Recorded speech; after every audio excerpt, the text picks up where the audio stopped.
The Synjuk of Nongsynshar Shnong Umkhen, representing 15 villages near Nonghali, has strongly opposed the government's planned public hearing on January 9, 2025 regarding the proposed integrated municipal solid waste management facility and landfill in Nonghali. The Synjuk president Super Ringai expressed concerns over the environmental risks, particularly the proximity of the landfill to the Umkhen river. Ringai called for the immediate cancellation of the hearing, warning of protests if the plan proceeds.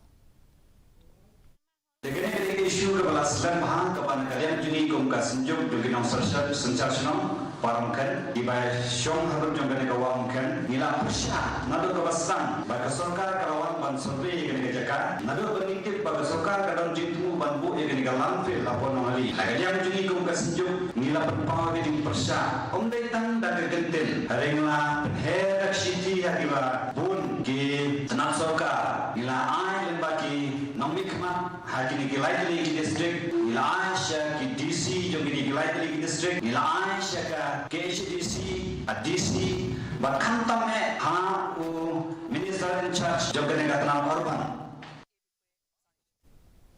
Meghalaya's voter roll has risen by 50%.